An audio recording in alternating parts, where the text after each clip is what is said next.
লোহিত সাগরে ইয়েমেনের সশস্ত্র গোষ্ঠী ঘোষিত সামুদ্রিক অবরোধের মধ্যেও বাব এল মানদেব প্রণালী দিয়ে নিরাপদে চলাচল করেছে চীন সংশ্লিষ্ট অন্তত ২২টি জাহাজ, এমন দাবি করেছে সামুদ্রিক গোয়েন্দা প্রতিষ্ঠান উইন্ডওয়ার্ড। প্রতিষ্ঠানটির তথ্য অনুযায়ী গত ২০ জুলাই থেকে ২ আগস্ট পর্যন্ত বাব এল মানদেব প্রণালী পাড়ি দিয়ে এসব জাহাজ সৌদি আরবের বিভিন্ন বন্দরে পৌঁছেছে। এ সময় একটি জাহাজেও কোনো হামলার ঘটনা ঘটেনি, অথচ একই সময়ে ইয়েমেনি গোষ্ঠী ৪টি সৌদি তেলবাহী ট্যাঙ্কারে হামলা চালিয়েছে।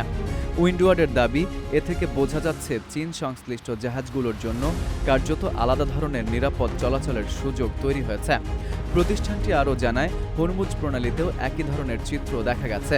তাদের তথ্য অনুযায়ী হংকংয়ের পতাকাবাহী একটি প্রায় ৩৩৩ মিটার দীর্ঘ অতি বৃহৎ তেলবাহী জাহাজ গত ৩১ জুলাই হরমুজ অতিক্রম করে। জাহাজটি পুরো সময় তার স্বয়ংক্রিয় শনাক্তকরণ ব্যবস্থা চালু রেখেছিল এবং চাইনিজ ক্রু গন্তব্যের তথ্য সম্প্রচার করছিল।